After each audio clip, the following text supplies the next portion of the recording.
Nessa sequência de vídeos, a gente vai aprender sobre três classes de tipos que são bem importantes e bem comuns de serem utilizadas, né? Que é o semigroup, monoide e foldable, né? Então, pelo nome do foldable, vocês já devem ter em mente que o que a gente vai falar aqui é uma generalização das funções fold, que já aprendemos anteriormente, né? Então, anteriormente a gente viu as funções fold R e fold L, né? Então vou colocar aqui. Então a fold R, né? Então vamos ver a assinatura dela. Ela pega como parâmetro, como a gente viu ela implementada, né? Ela pega como parâmetro uma função de A, B e que retorna um B. Pega um elemento A, né? Um elemento inicial A. Então vamos voltar aqui na documentação. Então ela pega um elemento inicial de A, pega uma lista de A e retorna um B. Desculpa, que é um elemento inicial de B, né? O fold L é parecido, só que tem os elementos da função de aplicação com os argumentos trocados, né? Então ao invés de ser ABB, ela vai ser BAB. Então vamos se concentrar no fold R, né? O fold R como é que ele vai funcionar para uma lista?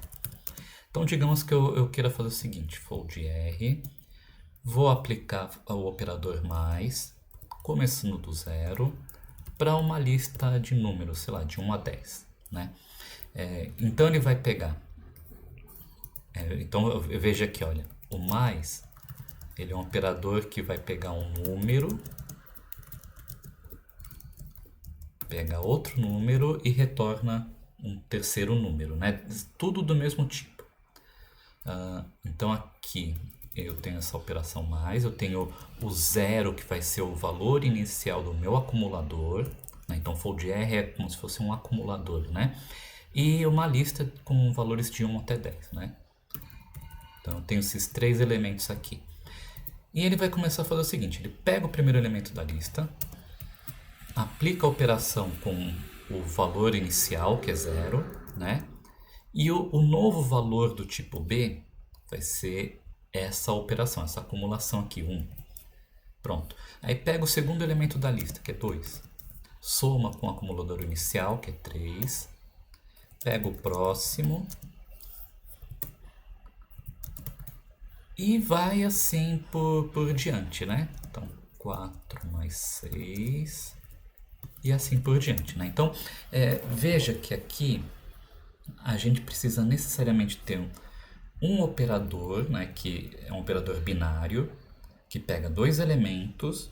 Nesse caso, a gente não está restrito que o A e o B tem que ser do mesmo tipo, contanto que ele retorne o tipo B.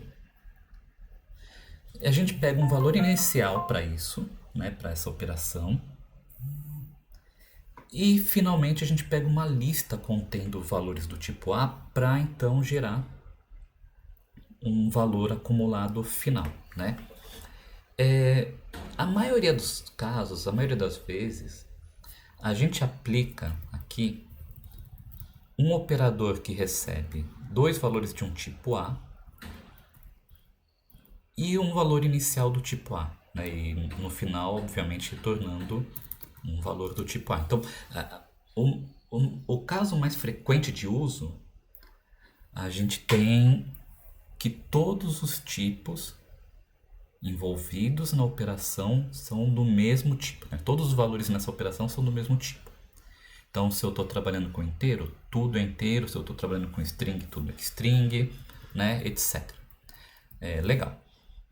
Na álgebra, a gente tem um conceito que abstrai justamente essa ideia de uma função de um operador binário que pega dois valores de certo tipo e retorna um terceiro valor desse mesmo tipo, e de um elemento neutro, né? Então vamos começar com a ideia da nossa operação binária. Isso é capturado pelo semigroup. Eu posso criar aqui, ele não vai compilar isso aqui porque a classe de tipo do semigroup já existe. Né? Então o semigroup é um tipo A, ele é definido como um semigrupo. Se eu puder implementar um operador binário, né? Então o operador vai ser esse abre e fecha, né? Sinal de menor, sinal de maior, né? Então abre e fecha colchete angular, né? Que tem a seguinte assinatura: ele recebe 2 valores do tipo A e retorna um terceiro valor do tipo A. É simplesmente isso, é um operador binário que pode ser aplicado para 2 valores do mesmo tipo. Então vamos ver que tipos de exemplos a gente tem, né, para semigrupo. Então eu posso ter um semigrupo de uma lista, né, em que simplesmente a minha operação de combinação é a concatenação. Aqui ele vai reclamar porque já existe instância da lista para semigrupo, né? Eu estou redefinindo aqui, mas depois eu vou apagar essa parte. Eu também posso ter um semigroup para, vamos pensar aqui, para um tipo maybe de A, em que se o meu tipo A forma um semigrupo, então eu tenho o seguinte, olha, um MA combinado com um MB, a gente vai ter que expandir os casos aqui, né? Nothing combinado com qualquer coisa é o qualquer coisa. Qualquer coisa combinado com nothing é qualquer coisa também. Agora, se eu tenho o caso geral, né, um just x combinado com just y, o que eu vou ter aqui é o seguinte: bom, eu sei que x e y também são valores da classe do semigrupo, né? É um valor que é um semigrupo. Então eu posso aplicar esse próprio operador aqui dentro, né? Então eu posso fazer isso aqui, ó, x combinado com y envolto do just, né? Então, peraí, deixa eu alinhar aqui. Então, veja só o que acontece aqui. Esse operador aqui, eu tenho 2 operadores aqui funcionando, né? Esse primeiro, ele é do tipo maybe A, maybe A e maybe A. Esse segundo operador aqui, ele vai ter o tipo A e A. Isso é possível porque eu sei que A, eu estou falando aqui, ó, que A tem que ser da classe semigrupo. Se ele for da classe do semigrupo, então isso aqui funciona sem problema nenhum.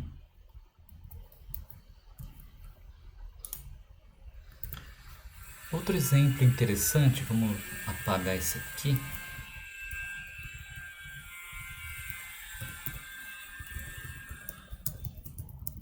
É a gente pensar o seguinte: todo inteiro, né, ou todo número, ele forma um semigrupo com as operações de soma, né, de multiplicação e etc. Só que assim, a gente não pode criar 2 instâncias, né? Por exemplo, vamos pegar o int. A gente não pode criar 2 instâncias para o mesmo tipo, né? Então não posso fazer isso aqui, ó, semigrupo de int usando a operação de soma e outro de multiplicação, né? Veja que ambas as definições são válidas porque elas pegam 2 inteiros e retornam outro inteiro, só que eu tenho que fazer uma distinção, né? Eu não posso criar duas instâncias para essa classe para o mesmo tipo. Então, para isso eu tenho o chamado tipo sum e tipo product. Então, se o tipo A for um número, eu tenho que sum de A é definido como sumx combinado com sum de y é igual sum de x mais y. E da mesma forma eu tenho o product, né? Então tenho aqui o A sendo número, product de A, product x combinado com product y vai ser x vezes y, né? Esses tipos aqui nada mais são do que o seguinte, ó. É um new type sum de A que é igual sum get sum A. Pronto. E a mesma coisa o product, né? Então, como que a gente trabalha com eles? Se a gente tem aqui um sum 2 aqui, eu posso recuperar o 2 aplicando essa função getSum, né? Ele vai me retornar 2. Pronto. E com isso, né? Eu posso usar essas operações do semigrupo, né? Para fazer isso aqui, olha, sum 2, sum 3. Isso aqui me retornaria sum 5. E a mesma coisa usando o product, né? A gente vai ver a utilidade disso daqui a pouco quando a gente chegar no conceito de monoides e de foldable, como que isso é útil para combinar elementos de um mesmo tipo.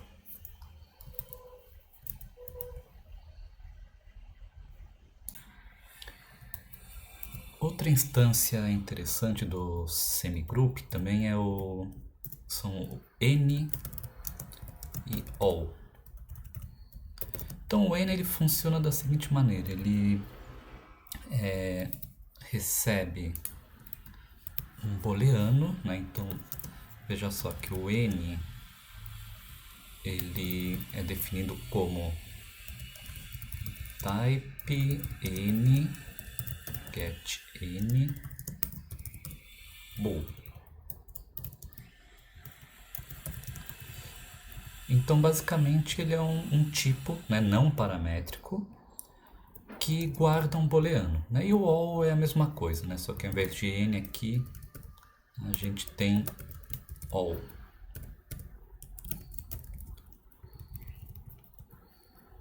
Pronto. E como é que funciona a instância de semigrupo para N e para all, né? Então para N é o seguinte, eu tenho que N true concatenado, né? Vamos chamar de concatenação, concatenado com qualquer coisa, ele retorna N true. Qualquer coisa concatenado com N true é igual N true. Ou seja, se um dos dois elementos for verdadeiro, ele retorna verdadeiro, né? E qualquer outro caso, ou seja, o único caso que sobrou é se os dois forem falsos, né?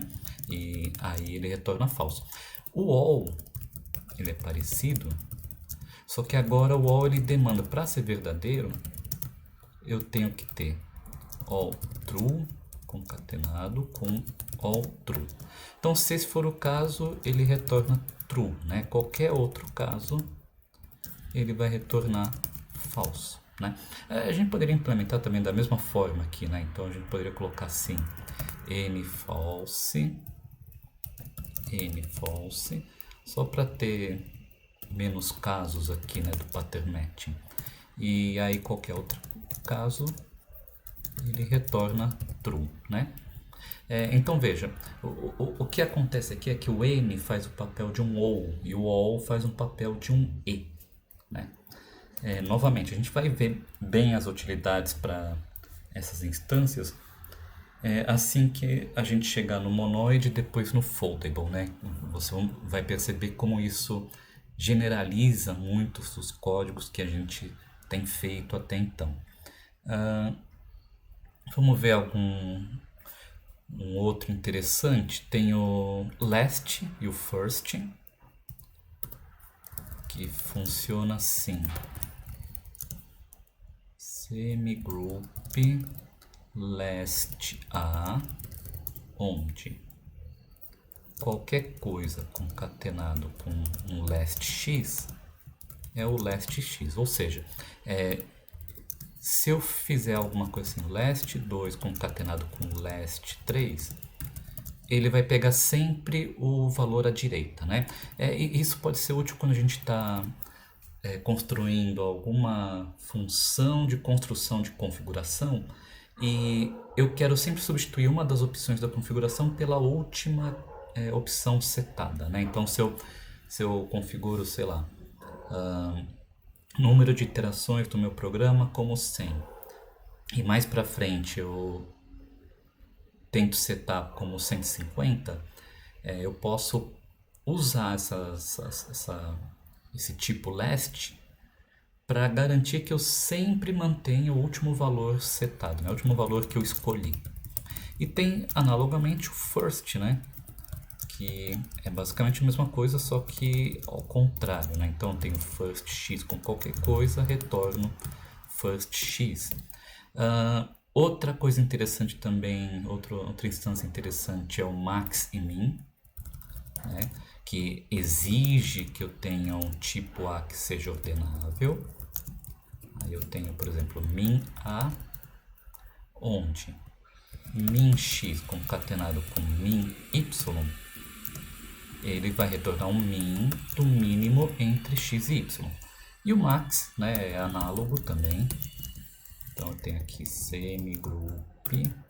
Todas essas instâncias já estão definidas, né, na biblioteca data semigroup, data monoide. Por isso que ele está com essa mensagenzinha de erro aqui. Mas eu estou colocando aqui só para a gente ver como elas são implementadas. Então, max x, max y é igual a max de max x e y, né? Pronto. Então, assim, tem várias outras instâncias, né? Vários outros tipos que formam um semigrupo, né? Vocês podem saber mais aqui no site da documentação. Mas esses aqui são bons exemplos porque são simples e dá para a gente testar rapidamente a ideia deles, né? Para que eles servem. Né? Então vamos fazer o seguinte aqui no código. Deixa eu tirar isso daqui e vamos testar as instâncias de lista,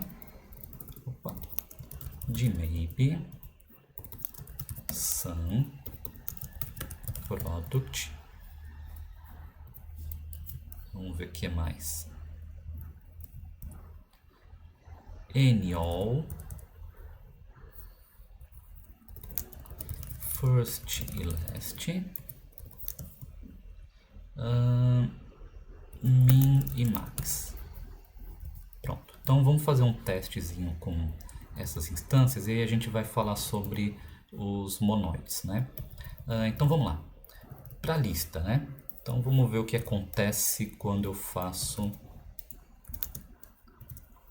1, 2, operador de semigrupo, 3, 4, 5. Então vamos executar essa linha aqui. E ele simplesmente concatena, né, a lista. Veja que como a definição de string, né, padrão, ela é uma lista de caracteres, eu posso também fazer isso aqui, ó.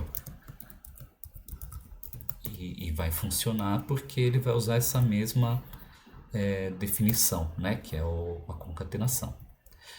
Vamos ver o maybe agora. O maybe, vamos fazer o seguinte: nothing concatenado com just 10. Então, vou concatenar nada com apenas 10, né? O que será que vai acontecer? Peraí. Ah, sim. Deixa eu voltar aqui. Na verdade, aqui eu preciso que o valor, o tipo contido no maybe, seja também um semigrupo, né? Para deixar mais interessante, vamos já usar o sum10. Então vamos lá.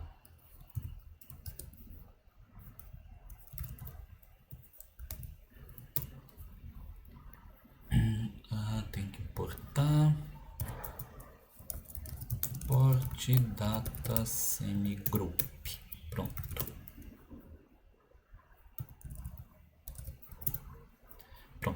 Então, nada com apenas 10, ele retorna 10, né? Agora, se eu fizer aqui, ó, just sum2, né? O que que ele vai fazer? Ele vai aplicar a operação do semigrupo no elemento contido dentro dos dois just, né? Então ele vai retornar um just e a soma de 2 com 10, 12, né? Pronto. E com isso aqui a gente já teve uma palhinha do tipo sum, né? O que que ele faz? Nós vamos só por completude colocar aqui sum10, sum2. E aqui product 10, product 2. Então vamos executar essas duas linhas. O primeiro tem que dar 12, né? 10 mais 2. E segundo 10 vezes 2, que é 20, né? Pronto. Então vamos ver o n. N, vamos colocar n true, n false. E aqui eu vou colocar all true, all false. Então o n age como um OR. Então aqui o resultado tem que ser true, né? True. E o all age como um AND. Então aqui tem que ser false, né? Verdadeiro e falso é falso. E agora vamos ver aqui o first e o last. Então first, vamos colocar aqui first 10, first 2. E aqui last 10, last 2. Então, primeiro, o first vai pegar sempre o primeiro argumento e o last sempre vai pegar o segundo elemento. Então, similarmente, vamos ver aqui min 10, min 2 e max 10, max 2. Então, aqui ele vai pegar o menor valor dos dois e aqui o maior valor dos dois. Então, aqui a gente já consegue perceber que existem muitos tipos que admitem uma instância para semigrupo, né? E com isso a gente consegue concentrar todas essas operações com esse único operador aqui, né? Que a gente vai chamar de concatenação, concatenar. Bastando que a gente envolva os valores no tipo que a gente está interessado. Se a gente quer pegar os mínimos, então é min, né? E assim por diante. O semigrupo também, ele implementa algumas funções auxiliares que são bem interessantes, né? Então, por exemplo, eu tenho o S times monoide, que demanda, né, que o nosso tipo seja um monoide. Deixa eu colocar, deixa eu voltar aqui, deixa eu colocar a definição completa dele. Então, basicamente, ele faz o seguinte, olha, eu pego o inteiro B, um valor A que é um monoide, e eu multiplico B vezes A. Né? O que significa a multiplicação? A multiplicação, simplesmente, é a aplicação do operador concatena B vezes. Né? Então, se eu tenho, por exemplo, S times monoide 2 max 10. Né? O que ele vai fazer? Ele vai Desculpa, max10 não vai fazer coisa nenhuma. Vamos colocar aqui sum10. O que ele vai fazer? Ele vai fazer sum10, sum10, que efetivamente vai fazer um sum 20, né? Ele vai somar. Se eu colocar 3 aqui, ele vai fazer sum10, sum10, sum10 e assim por diante, né? Então vamos tentar rodar isso aqui para a gente ver.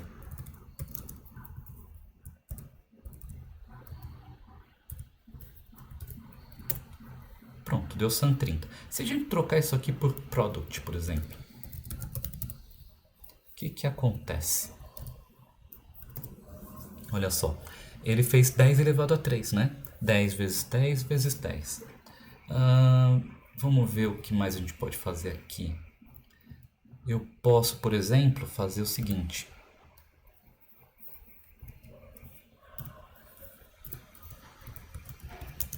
Coloco a string olá.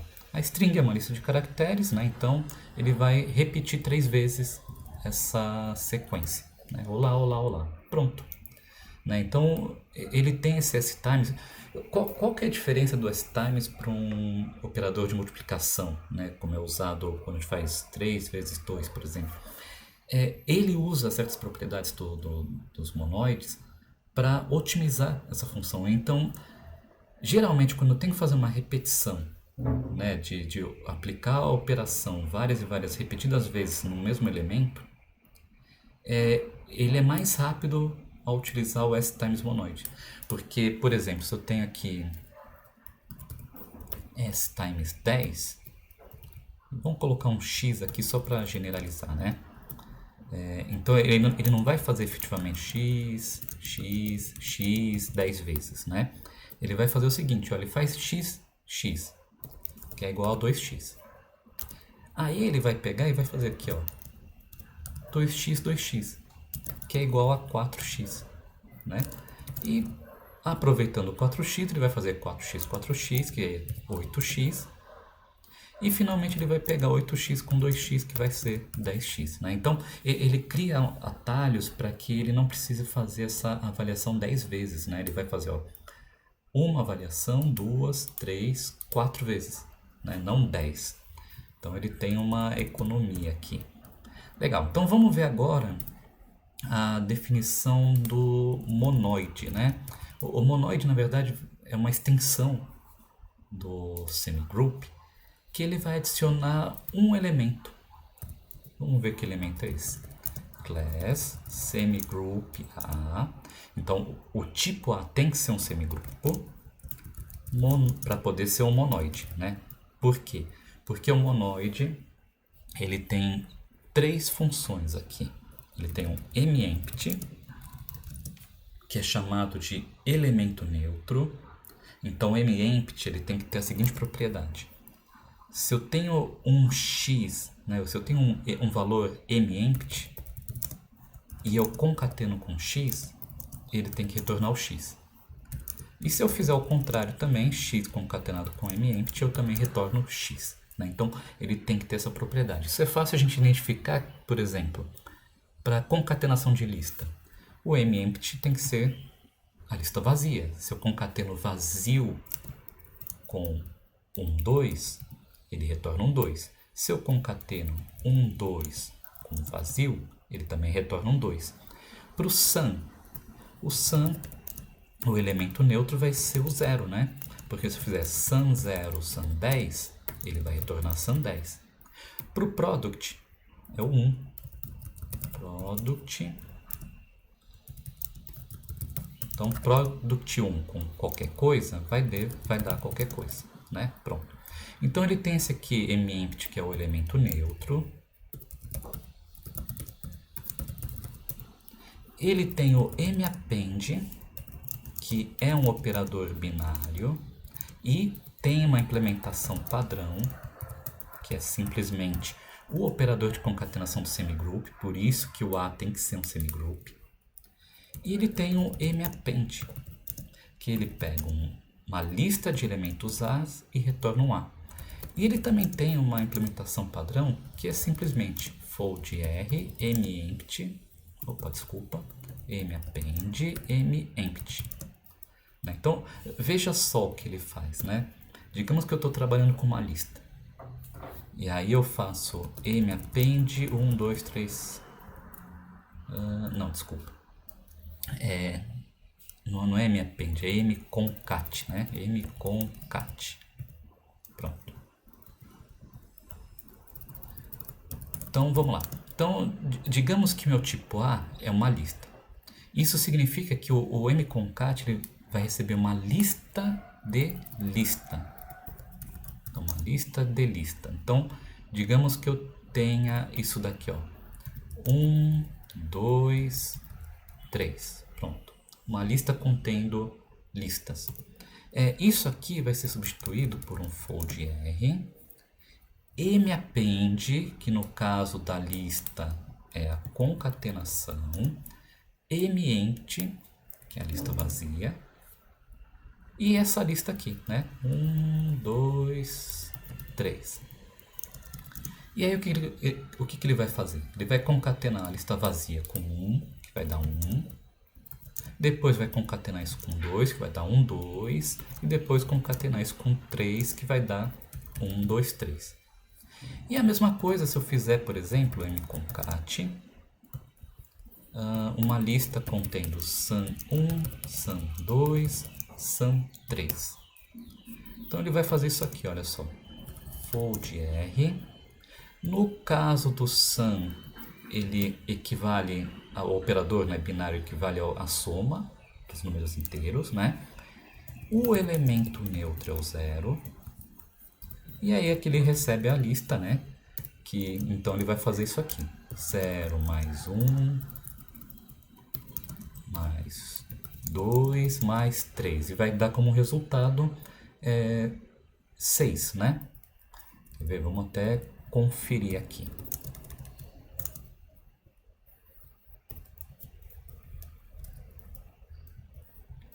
Espera aí, eu tenho que apagar isso aqui. E isso aqui. Pronto.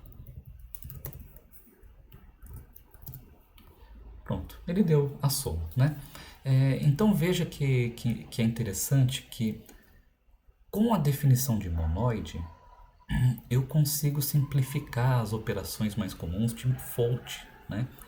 Então se eu quero uma somatória, basta eu fazer com que toda a minha lista seja composta de tipos sum. Se eu quero uma produtória, tem que ser product. Se eu quero pegar o máximo de uma lista, max. E assim por diante, né? Então, veja que isso aqui pode simplificar muito o nosso código. Eu tenho uma lista de qualquer coisa e eu processo, né? Simplesmente tagueando, né? Criando uma tag nos elementos com o tipo de operação que eu quero fazer, né?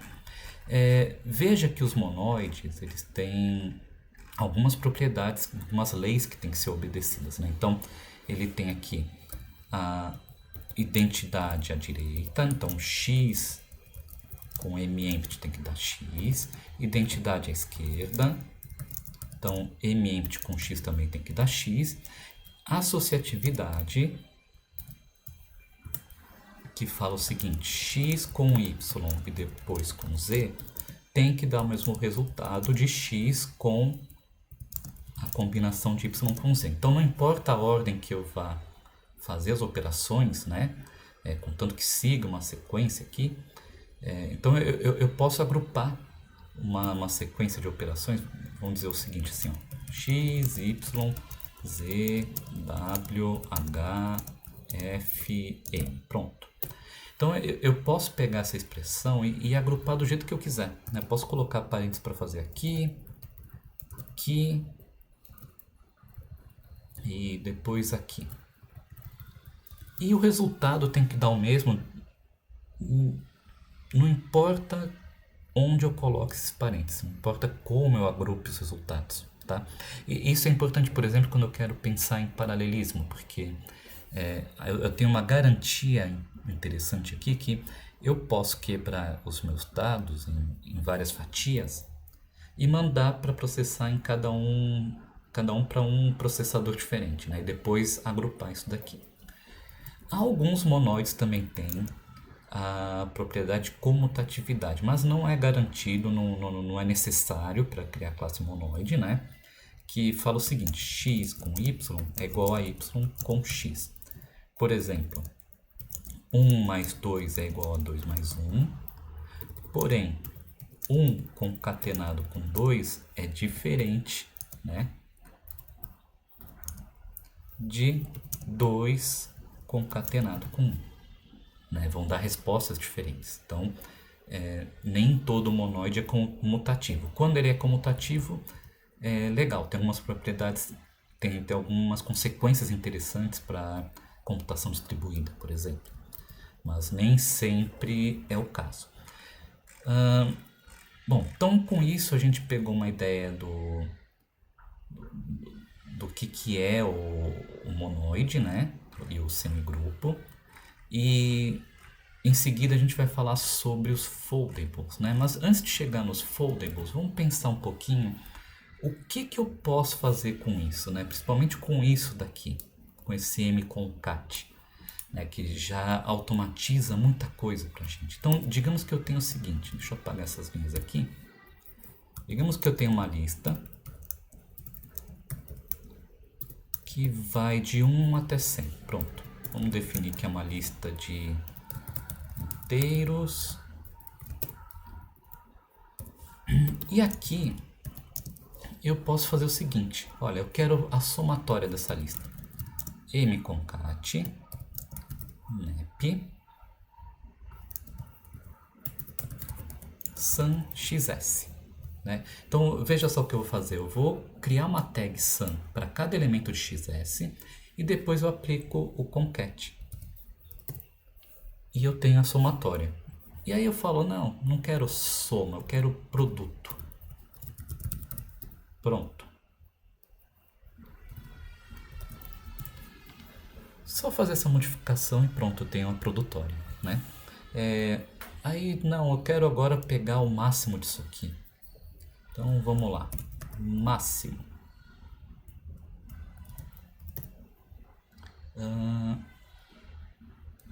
Peraí. O máximo, no caso do monoide, ele necessariamente tem que ser bounded, né, da classe bounded. O que significa? Ele tem que ter um valor mínimo e valor máximo. Só que o integer no Haskell ele tem precisão arbitrária, né? Então, como consequência, ele não tem limite máximo.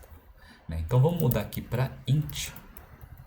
Vamos ver o que vai acontecer. Pronto, agora ele vai pegar o maior valor que tem, né? Que é o 10. E mesma forma, o min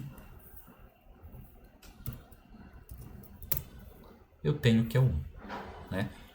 Mas eu quero agora, sei lá,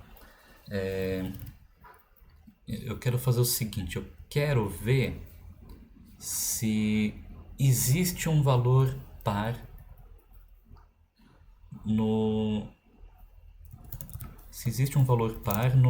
na minha lista, né?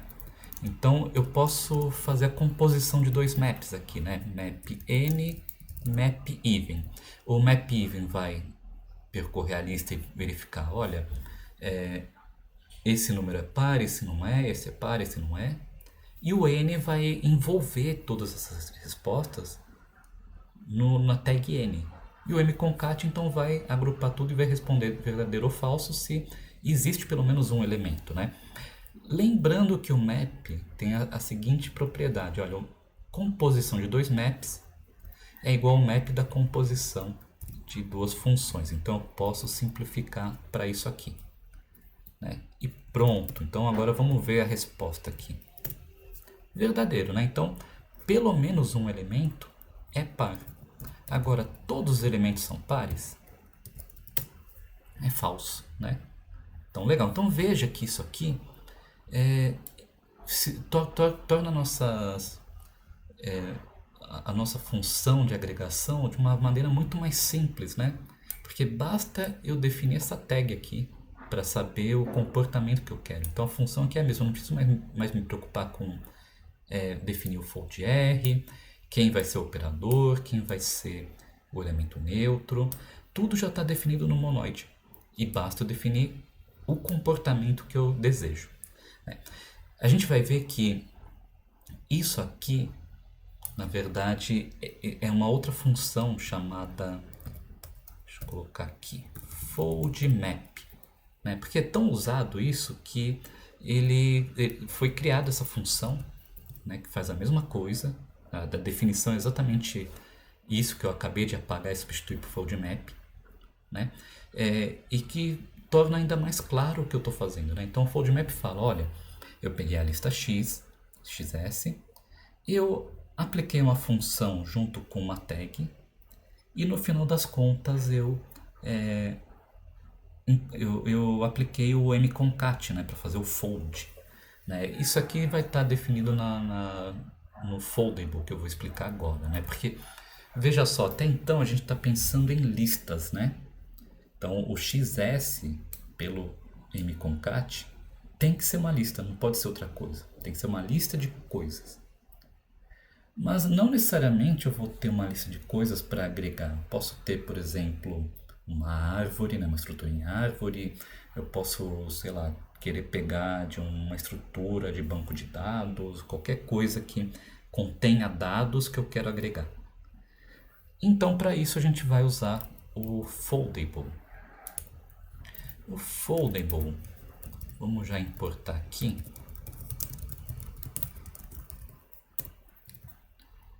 Ele é definido da seguinte forma. Deixa eu apagar essa classe. Classe foldable de um tipo A, onde eu vou ter o seguinte, eu vou ter uma implementação fold que vai falar o seguinte, olha, dado que eu tenho um monoide M, aliás, não vamos chamar isso aqui de A, vamos chamar isso de T, tá? T porque ele na verdade vai ser um container, o T pode ser uma lista, pode ser uma árvore, pode ser qualquer tipo paramétrico, tá? Então, foldable T, que vai implementar a função fold, que dado o monoide M, se por acaso eu tiver um container T que contém esse tipo M, ele vai me retornar um M, né? Então, isso a gente já conhece, por exemplo, se eu tenho uma lista de M, retorna um M, que é o nosso mconcat, né? Então, isso é o nosso mconcat, especializado para lista, né? Aqui ele está generalizado para qualquer container T, qualquer container que implementa a classe foldable, né? Ele tem o fold map, que ele é parecido, então tem aqui, ó, monoide M. Só que agora, veja o que ele faz. O fold map, ele recebe uma função que converte um tipo A qualquer para esse monoide M. Ele tem um container de As e aí ele retorna um M, né? Ele também implementa o fold R, que é o nosso fold R, não tem nada de diferente. De A e retorna um B. Então é aquilo de sempre. Eu tenho uma função que pega um A e um B e retorna um B. Eu tenho um elemento B, tenho um container com As e eu retorno um B no final, né? Essas aqui são as três principais, e aí tem variações como fold L, fold R', fold L', fold R1, fold L1 e assim por diante, né? Então basicamente a função do foldable é permitir a gente generalizar as funções de agregação de dados para containers diversos, né? A gente já sabe como fazer isso para a lista, né? A implementação mínima do foldable é ou eu forneço um fold ou forneço um fold map, tanto faz para mim, tá? Então vamos pensar no foldable para lista. Instance foldable uma lista de A, né? Onde, vamos implementar o fold, por exemplo, né? O fold, ele fala o seguinte, eu tenho uma lista que contém monoides, né? Então, o XS é uma lista que contém monoides. E eu quero compactar. Então, isso aqui é simplesmente o mconcat, né? O fold mconcat. O fold map, se eu quiser implementar, eu recebo uma função f, uma lista xs, ele vai ser simplesmente o mconcat de um map de f de xs.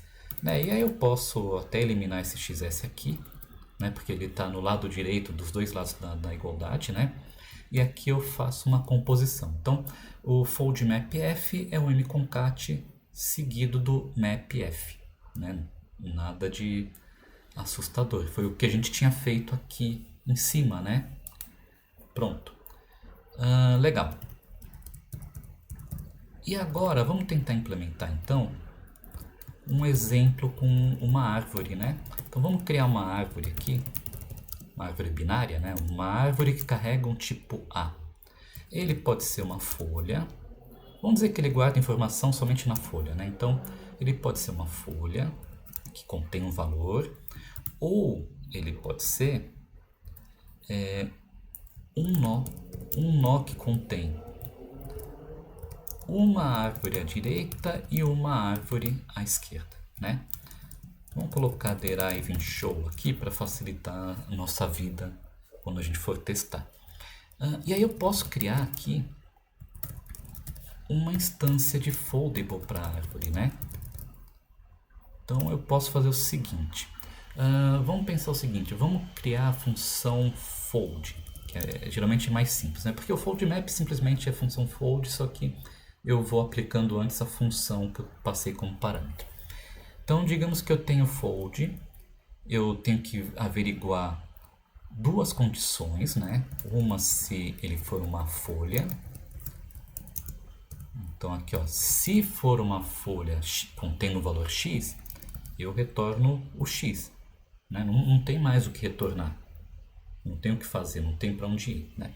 Agora, se for um nó que contém um nó esquerdo e um nó direita, né? Então é um ponto de ramificação. Eu vou fazer o seguinte: o L é uma árvore, né? Vamos ver aqui a assinatura dessa função, só para a gente ver o que a gente quer.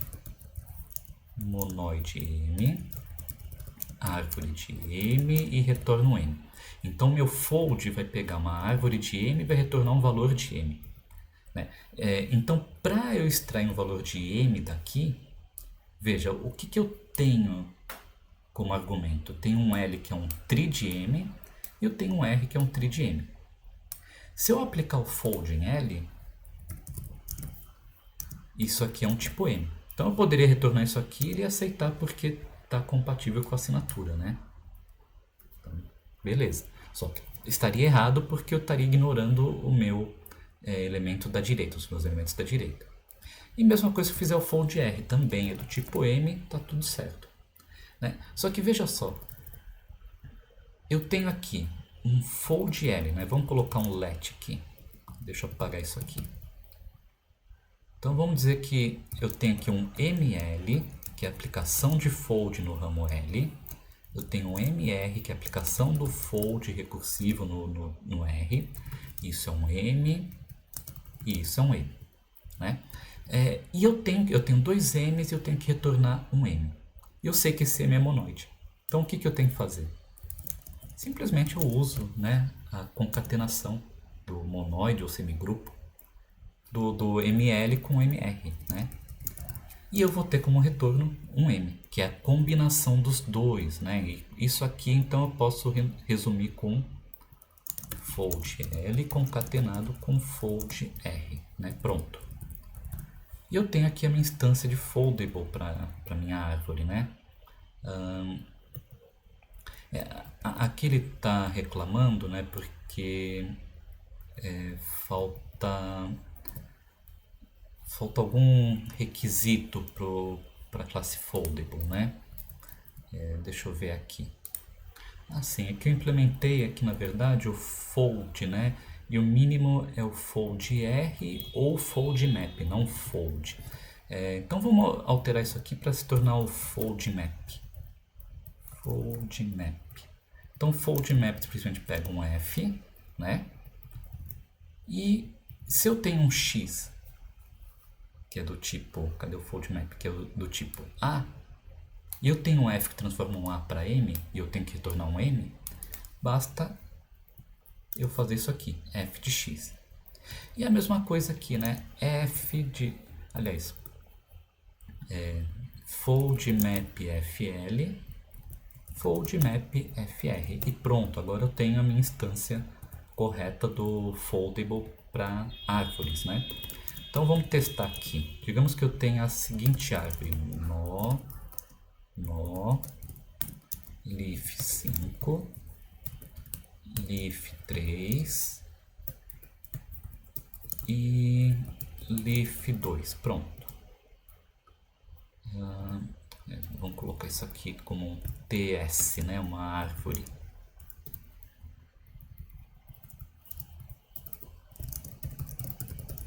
Isso vai ser uma árvore de inteiros. Então aqui agora eu posso fazer a mesma coisa que eu fiz com aquela lista de exemplos. Então vamos lá. Fold map sum TS. Ele vai somar, né? Então 5 mais 3, 8 mais 2, 10. Vamos ver aqui o que mais eu posso fazer. Product. Ele vai fazer a produtória. Max. Ele vai retornar o máximo dessa árvore, né? Que o maior valor aqui é 5. Se eu quiser ver também se tem algum elemento par na árvore verdadeiro, porque tenho 2, né? Então, assim por diante. Então, agora com o fold map eu posso fazer qualquer função de agregação diretamente na minha árvore, né? Então, o fold map é uma ferramenta que é um fold R, fold L mais simples de ser usado, mais claro, mais declarativo, né? Porque eu estou declarando aqui, olha, o que eu quero fazer, a minha função de agregação é se algum elemento é par, né? Então ele fica legível, né? Meu código fica legível. Bom, então é isso. Então agora vocês têm essa nova ferramenta para trabalhar e para melhorar a legibilidade do código de vocês, né? E no próximo vídeo eu vou falar sobre o tipo fold.